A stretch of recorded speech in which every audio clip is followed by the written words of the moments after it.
మోడీ మంత్రం అంటున్నాడు, కాన్వాయ్ తగ్గించుకోమంటున్నాడు, బంగారం కొనొద్దు అంటున్నాడు. కేవలం రాజకీయాల కోసమే మాట్లాడుతున్నారు తప్ప దేశ హితం గురించి ఆలోచించట్లేదన్న విషయం. సర్పై అనవసరంగా కాంగ్రెస్ భయపడుతుంది. కానీ కేవలం రాజకీయ దురుద్దేశంతో చేస్తున్న పని కాబట్టి మేము అడ్డుకుంటాం. రేవంత్ రెడ్డి కాంగ్రెస్ ముఖ్యమంత్రి కాదు, ఆర్ఎస్ఎస్ ముఖ్యమంత్రి. ఒకవైపు మోడీ మంత్రం, మరోవైపు బిట్టల రేట్లు, మరోవైపు సార్ తాజా కేంద్ర రాష్ట్ర రాజకీయాలపై మాట్లాడడానికి మనతో పాటు శాసనసభలో విప్ గారు ఎన్ఎం శ్రీనివాసరెడ్డి గారు మనతో పాటు.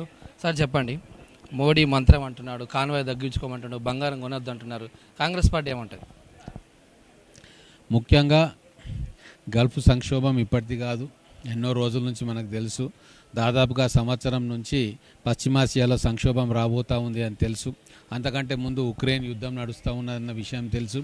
అటువంటప్పుడు దేశం యొక్క ఎనర్జీ సెక్యూరిటీ గురించి ఆలోచించాల్సిన బాధ్యత ప్రధానమంత్రి గారి మీద ఉండే. ఎంతసేపు రాజకీయాలు, రాష్ట్రాల రాజకీయాలు, ఎన్నికల్లో గెలవడము, ప్రచార సభల్లో పాల్గొనడము, తర్వాత అక్కడ తాయిలాలు ఇవ్వడము, ఇదే పని జరిగింది ఈ 2 సంవత్సరాల మోడీ పాలనలో. భారతదేశానికి వస్తున్న ముప్పు ఏంది, దాన్ని ఎట్లా నివారించాలి, నష్టాన్ని నివారణకు ఏమేం పనులు చేయాలా అన్నది ఒక్క క్షణం కూడా వారు ఆలోచించలేదు. ఒకవేళ నిజంగా వారు ఆలోచించినుంటే ఈరోజు మనకు ఫ్యూయల్ షార్టేజ్ ఉండేది కాదు. ఖచ్చితంగా మనకు ఆల్టర్నేట్ సప్లైస్ వచ్చేవి, ఆల్టర్నేట్ రూట్స్ వచ్చేవి, మిగతా దేశాలతో ఒప్పందాలు కుదిరేవి, మన ఎనర్జీ సెక్యూరిటీ విషయంలో మనం నిశ్చింతగా ఉండే ఒక వాతావరణం వచ్చేది. కానీ ఇవేమీ చేయలే. మోడీ గారు చేసింది కేవలం రాజకీయం. రాష్ట్రాలలో ప్రతిపక్షాలు రాకుండా ఎట్లా అడ్డుకోవాలి, దానికి అక్కడ ఎట్లా ఈడీని, ఐటీని, తర్వాత సిబిఐని ఎట్లా దాడులకు పంపాలి, వాళ్ళని నియంత్రించాలి అన్న ఆలోచన తప్ప దేశం గురించి ఆలోచన చేసినట్టు కనబడలే. ఒక్క విషయం నేను చెప్పదలుచుకున్నా. యూపీఏ ప్రభుత్వ పాలనలో అప్పుడు మన మారకం 40 రూపాయలే ఉండే, డాలర్కి రూపాయి. $140 వరకు క్రూడ్ ఆయిల్ పోయింది కాంగ్రెస్ గవర్నమెంట్ ఉన్నప్పుడు.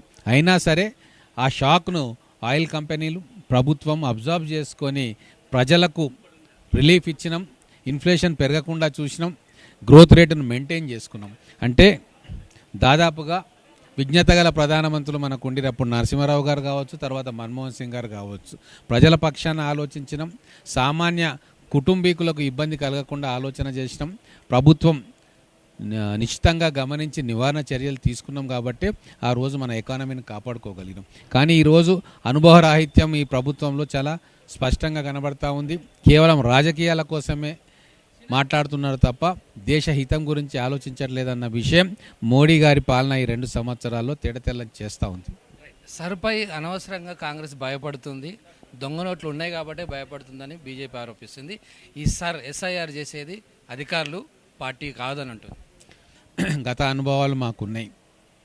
కావాలని చెప్పి వాళ్ళకు అనుకూలంగా లేని ఓట్లను తీసేయాలనే కార్యక్రమం నిస్సిగ్గుగా అమలు చేస్తూ ఉంది బీజేపీ ప్రభుత్వం. బెంగాల్లో కావచ్చు, అస్సాంలో కావచ్చు, మహారాష్ట్రలో కావచ్చు, తమిళనాడులో కావచ్చు, ఎక్కడ వాళ్ళు ఇంప్లిమెంట్ చేస్తూ ఉన్నారో, ఓటర్ వెరిఫికేషన్ చేస్తూ ఉన్నారో, అక్కడ మాకు ఈ ఓట్లు రావు అని చెప్పి నిర్ధారణ చేసుకున్న తర్వాత పకడ్బందీగా వ్యూహాత్మకంగా కొన్ని వేల ఓట్లను, లక్షల ఓట్లను డిలీట్ చేసిండ్రు. ఢిల్లీలో చేసిండ్రు. ఇది ఒక కార్యక్రమం అయిపోయింది, నిత్యకృతం అయిపోయింది. దీనికి ఎక్కడో దగ్గర ఫుల్ స్టాప్ పడాలి. చట్టబద్ధంగా తీస్తే పర్వాలేదు, ఇంటింటికి వెళ్ళి ఐడెంటిఫై చేస్తే పర్వాలేదు. కానీ కేవలం రాజకీయ దురుద్దేశంతో చేస్తున్న పని కాబట్టి మేము అడ్డుకుంటా ఉన్నాం. నిన్న కవిత ఆరోపించింది, రేవంత్ రెడ్డి కాంగ్రెస్ ముఖ్యమంత్రి కాదు, ఆర్ఎస్ఎస్ ముఖ్యమంత్రి అంటే. ఇక కవితకి ఏం క్రెడిబిలిటీ ఉంది? ఆమెకు ఉన్న క్రెడిబిలిటీ ఏంది? ఆమె చేసిన సాక్రిఫైస్ ఏంది తెలంగాణ కోసం? మొన్నటిదాకా పదవులు అనుభవించింది, ఉద్యమంలో ఉన్నప్పుడు అనుభవించింది, ఆస్తులు సంపాదించుకున్నారు, కోట్ల రూపాయల ఆస్తులు. ఇప్పుడు ఈరోజు పదవుల పంపకంలో తేడాలు వచ్చినాయా, లేకుంటే పదవి ఇయ్యలేదన్న ఆస్తుల పంపకంలో వచ్చినాయా తెలియదు. ఈరోజు బయటకు వచ్చి కుటుంబాన్ని విమర్శిస్తూ ఉంది. ఉనికి కాపాడుకోవడానికి ఒక పార్టీ పెట్టింది, సంతోషం. ప్రజా సంక్షేమం కోసం పనిచేస్తే, ప్రజల గొంతుకై నిలిస్తే అందరూ హర్షిస్తారు. ఏదో పెద్ద నాయకులను విమర్శిస్తే నేను పెద్దదాన్ని అవుతా అని అనుకుంటే అది ఆమె భ్రమ. ప్రజలు ఆమెను ఎట్లా చూడాలో అట్లనే చూస్తారు. 2034 వరకు నేనే సీఎం అని నిన్న రేవంత్ రెడ్డి గారు అన్నారు. అది కాంగ్రెస్లో సాధ్యమవుతుంది? రేవంత్ రెడ్డి గారు ముఖ్యమంత్రిగా ఉన్నారు, మంచి జనాకర్ష పథకాలు జనారంజకంగా పరిపాలన చేస్తూ ఉన్నారు. ఎమ్మెల్యేలందరూ కూడా సీఎం గారు చాలా బాగా పరిపాలన చేస్తున్నారు అని చెప్పి నాయకుడిగా యాక్సెప్ట్ చేస్తూ ఉన్నారు. మళ్ళీ అధికారంలోకి వచ్చినప్పుడు ఖచ్చితంగా మా నాయకుడిగా మంచి పరిపాలన అందించారు కాబట్టి ప్రజలు మెచ్చుకున్నారు, కాంగ్రెస్ పార్టీని అధికారంలోకి తెచ్చారు కాబట్టి ముఖ్యమంత్రిగా ఆయన పనితనం వల్ల మళ్ళీ ఓట్లు వస్తాయి కాబట్టి ఆయన్నే ఉంటాడు. దీంట్లో సహజమైనదే తప్ప అసహజమైనది ఏమీ లేదు. ఇది మొత్తం మీద కవితకు రాజకీయాల్లో క్రెడిబిలిటీ లేదు, కేవలం పెద్దవాళ్ళని విమర్శించేసి రాజకీయ లబ్ధి పొందాలనుకుంటుంది. ఖచ్చితంగా రేవంత్ రెడ్డికి ప్రజల్లో ఆదరణ ఉంది, భవిష్యత్తులో ఆయన సీఎం కావచ్చు అని ఎన్ఎన్ శ్రీనివాసరెడ్డి అభిప్రాయపడుతున్నారు. కమిటీ సుధాకర్తో రాజ్ కుమార్, 9+ న్యూస్, హైదరాబాద్.